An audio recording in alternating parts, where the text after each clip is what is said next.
ఏం పేరక్క? కవిత. ఎట్లా అనిపిస్తుంది మీకు పరిపాలన? పరిపాలన అంటే మాకెవరు వచ్చినా ఏం న్యాయం అనేది ఏం చేయరు. ఎప్పటికైనా మీ కష్టం చేసుకుంటారు. ఎవరు గెలిచినా మాకేం న్యాయం చేయట్లేరు. గతంలో ఇప్పుడు 10 సంవత్సరాలు బీఆర్ఎస్ పరిపాలన ఏ విధంగా ఉంది? ఇప్పుడు కాంగ్రెస్ ప్రభుత్వం వచ్చిన తర్వాత 3 నెలలు ఏ విధంగా ఉందమ్మా? కాంగ్రెస్ టీఆర్ఎస్ ప్రభుత్వం కూడా ఏం చేసినా అంతా చేసిన వరకు చేసింది. కాకపోతే ఏం చేసినా కూడా మాకేముంటది చెప్పండి, రైతులకు ఏం లాభం ఉంటుంది? చేసిన పంటలకు ఏం పెట్టుబడి, మేము ఎంత పెట్టుబడి చేసి ఏది చేసినా కానీ దేనికి వాళ్ళకు మాకు ధరలు అనేది రైతు పండించిన పంటలకు రైతు దేనికి లాభం అనేది వాళ్ళు ఏం పెట్టట్లేరు కదా. ఇప్పుడు గతంలో బీఆర్ఎస్ ప్రభుత్వం ఉన్నప్పుడు రైతు బంధు కానీ ఇదే విధంగా టైం టు టైం పడేది. ఇప్పుడు కాంగ్రెస్ ప్రభుత్వం వచ్చిన తర్వాత టైం పడ్డదా? అంటే ఇప్పటి వరకు అయితే 1 ఎకరం వాళ్ళ వరకు పడింది. 4-5 ఎకరాలు ఉన్న వాళ్ళకు పడలేదు. గతంలో ఎన్ని ఎకరాలు పడ్డది అప్పుడు బీఆర్ఎస్ ప్రభుత్వం ఉన్నప్పుడు? ఇక ఎంత ఉన్నా పడ్డది ఉన్న వాళ్ళకు. ఇంత అంటే లిమిట్ అంత ఏం పెట్టలేదు కదా బీఆర్ఎస్ ప్రభుత్వం. ఉన్న వాళ్ళకి మొత్తం పడింది. అప్పుడు ఇప్పటి వరకు కాంగ్రెస్ ప్రభుత్వం వచ్చిన తర్వాత ఫ్రీ బస్సు పథకం పెట్టింది కదమ్మా, ఎట్లా అనిపిస్తుంది? అది ఎందుకు దేనికి చెప్పండి, జాబ్ చేసే వాళ్ళకి అవసరం. అది 24 hours సిటీలో తిరిగే వాళ్ళకి అవసరం కాదు. మా వంటి వాళ్ళకి మేము ఎప్పుడు పని చేసుకుంటూ వెళ్ళలేము కదా. మేము ఎందుకు ఎక్కుతాం బస్సు? మాకు ఏం లాభం ఉంది దాని వల్ల? బస్సులు ఎంత రష్ ఉంటుందో తెలుసు. అసలు పబ్లిక్ ఎంత దారుణంగా ఉండవు. నిన్న మేము వెళితే ఎంత ఘోరంగా ఉందంటే అంత దారుణంగా ఉంది. బస్సులో ఫ్రీగా పెట్టడం వల్ల అదొకటే అసలు బాగాలేదు. తీసేసిన బెటర్. పడుతున్నాం బస్సులు ఎక్కడం వల్ల. ఎంత చీప చూస్తారంటే మమ్మల్ని అంత చీప చూస్తారు బస్సు ఎక్కితే. లేడీస్ అంటే ఒకప్పుడు లేడీస్ అంటే ఎంత విలువిచ్చేది బస్సు ఎక్కితే, ఇప్పుడు అసలు అది లేనే లేదు. ఈ బస్సులు ఎందుకు ఎక్కుతున్నారు అన్నట్టుగా మాట్లాడతారు. ఇంట్లో కరెంట్ బిల్ వస్తుందా మీకు? వస్తుందండి. ఎంత జీరో బిల్ వస్తుందా లేదంటే? జీరో బిల్లు రాలేదు ఇంకా. జీరో బిల్ అమలు చేస్తామని చెప్పారు కదా. చెప్పారు అని కొందరికి పడింది, మాకు పడలేదండి.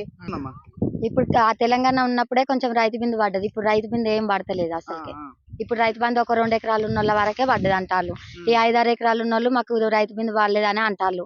అయినా అసలు ఇప్పుడు ఈ బస్ ఫ్రీలు పెట్టిన కానించి అసలు ఆడోళ్ళకు రెస్పెక్టే లేదు. బస్సులో పోతే మొగోళ్ళు ఇంత ముందు బస్ కిరాయి ఉన్నప్పుడు ఎవరన్నా పిల్ల తల్లులు ఉన్నప్పుడు ప్రెగ్నెంట్ వాళ్ళు ఉన్నప్పుడు లేచి నిలబడేది. ఇప్పుడు అది కూడా లేదు. మీరు ఏమన్నా ఛార్జ్ పెడతారా? మేము నిలబడేంది, మీరు కూర్చుండేంది అని ఎవరు అసలు లేతలేరు. వాళ్ళు మొగోళ్ళే సీట్లు తీసుకుంటారు. లొల్లులు బాగా అవుతాను ఏటన్నా ఊరికి పోవాలన్నా కూడా. అయినా మేము ఇట్లా పనికి పోయేటోళ్ళం. మేము ఊళ్ళ పంటికి పోం కదా. అది జాబ్ చేసుకునే వాళ్ళు ఇటు అటు వాళ్ళకే సంబంధించింది. బస్ కిరాయిలు తీసేసి కాకపోతే ఇట్లా మేము కూలి చేసుకొని బతికేటోళ్ళకు ఇంకేమన్నా పెట్టింది లాభం, కానీ అసలు బస్ కిరాయి తోటి అయితే ఏం లాభం లేదు. ఎట్లా అనిపిస్తుంది? 10 సంవత్సరాలు బీఆర్ఎస్ ప్రభుత్వం చూసిన తర్వాత ఇప్పుడు కాంగ్రెస్ 3 నెలలు ఇప్పుడే కదా స్టార్టింగ్. ఇప్పుడు 3 నెలలు ఏ విధంగా అనిపించింది? ఏం విధంగా అసలు రైతు బంధు వాళ్ళు మాకు వాళ్ళేదని కొందరు అంటారు. ఈ పిండి రైతు బంధు రాలేదని కొందరు అంటారు, వచ్చిల్లని కొందరు అంటారు. కరెంట్ బిల్లులు కూడా ఇంకా అందరికి ఏం పడలే. కొందరికి జీరో బిల్లులు పడ్డాయి, కొందరికి పడలేదు. ఇంకా అసలు గ్యాస్ 500 చేస్తాను 500 కానీ చేస్తానని ఏడేసిండు. అసలుకే వేయలే. ఇప్పుడు మళ్ళీ 900 అయితే 400 అకౌంట్ అన్నట్టు 500 సిలిండర్ అట. అదేం వేసింది మరి? ఈ 900 అప్పుడు ఉంటే మేము అయిపోవు కదా. అట్లా కొట్టిన గాడికొస్తుంది, ఇట్లా కొట్టిన గాడికొస్తుంది. ఆ అకౌంట్లలో కొందరికి పడతానే, కొందరికి పడతలేవు అసలే. అవి వేసేం లాభం? 500 సిలిండర్ అని వేయకేం లాభం? అట్లా టిల్లర్స్ కొట్టినా మరేసి కొట్టినా మా మీదకే తీసుకొస్తాను. అన్నిటికీ వెంచుడేనా? అట్లా వెంచుడేంది, ఇటు తీసుడేంది అని ఏం అనిపించలేదు. ఏం అనిపించలేదు. ఏం మంచిగా అనిపించలేదు. ఎట్లా అనిపిస్తుందమ్మా పరిపాలన కాంగ్రెస్ ప్రభుత్వం? మాకు ఇప్పుడు టిఆర్ఎస్ ఉన్నప్పుడు మాత్రం రైతు బంధు జనవరి టు జూన్ వరకు కరెక్ట్ టైం కు పడేది.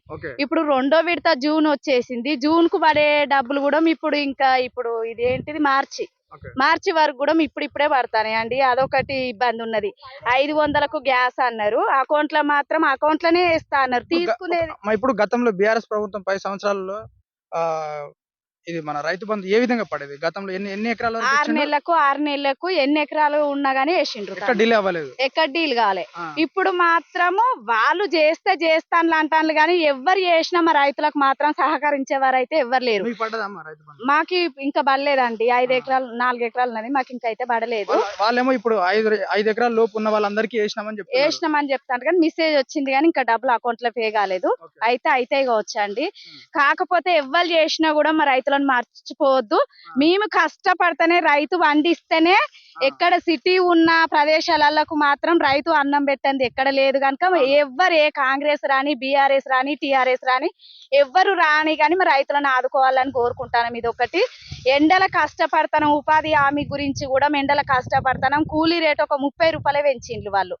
50 రూపాయలు పెంచినా పర్వాలేదు కదా. మేము పేదవాళ్ళమే కదా. ఏ జాబులు చేసేటోళ్ళు ఇట్లా కూలికి పోరు కదా. మేము ఊర్లలో ఈ పనులు అయిపోతే ఎండాకాలం ఖాళీగా ఉంటాం కనుక ఉపాధి హామీకి పోతాం. ఆ ఉపాధి హామీ కూడా రేట్ ఒకటి పెంచాలి. రైతులకు కూడా పంటలలో మాత్రం కూలి వేసి అన్ని ఖర్చులు పెడితే మాత్రం మిగులుబాటు ఏం వస్తలేదు. ఒక మనసులమే మిగులుతాను, ఆత్మహత్యలు చేసుకుంటాను. మాకు రైతులకు మాత్రం ఎట్టి పరిస్థితుల మొక్కజొన్నకు గాని, పత్తులకు గాని, ఉర్లకు గాని రేట్లు మాత్రం పెంచాలండి. అదొకటి. 10,000 కింటానికి 10,000 ఎకరానికి 10,000 అని చెప్పిండ్రు కింటాన్ పత్తికి. ఇప్పుడు 7,000 అమ్ముతాంది. అదే ప్రభుత్వం కొన్నా కూడా 7,000. ఆ ఖర్చులన్నీ మిగులుతే రైతులకు అదే భార్య భర్తలు చేసుకుంటే మాత్రమే మనం మిగులుతాంది. కౌలు రైతులకు గాని, మేము ఇంట్లో చేసినా గానీ ఏం మిగలట్లేదు. ఇప్పుడు పొద్దున వస్తే జాబ్ చేసే వాళ్ళ గవర్నమెంట్ జాబులు అంటాండ్రు.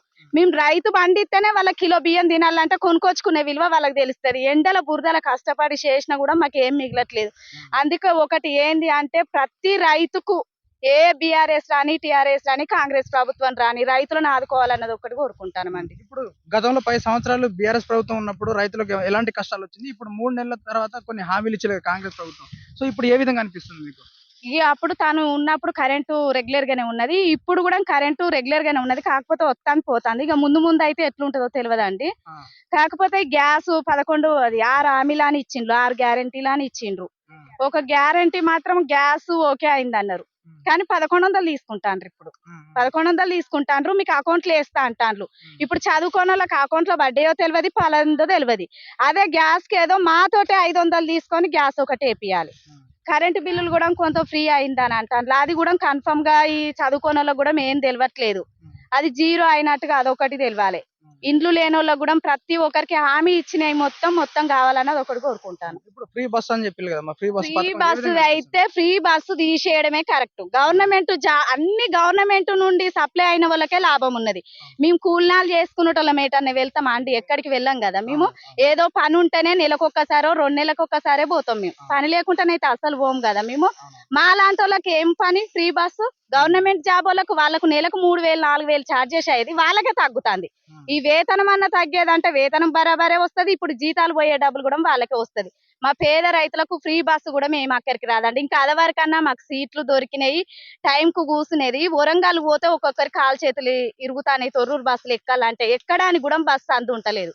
టైం కు బస్సులు కూడా మొత్తలేవు. ఫ్రీ బస్సులు అయిన కంచి అయితే చాలా ఇబ్బంది అవుతుంది మాకు. సో ఇప్పుడు 2 పార్టీలతో పోల్చుకుంటే ఏ పార్టీ బెటర్ గా పనిచేసింది, ఏ పార్టీ ఇప్పుడు అవకతవకలు ఉన్నది? తను 5 సంవత్సరాలు చేసిండు, తన అనుభవం అన్ని బాగానే ఉన్నాయి. ఇప్పుడు ఇతను చేస్తే తెలుస్తుంది కదండి. 3 నెలల్లో కొన్ని హామీలు 6 హామీలు ప్రకటించిండు కదా. 6 హామీలు ఇచ్చిండు, 3 చేసినా అంటున్నాడు కదా.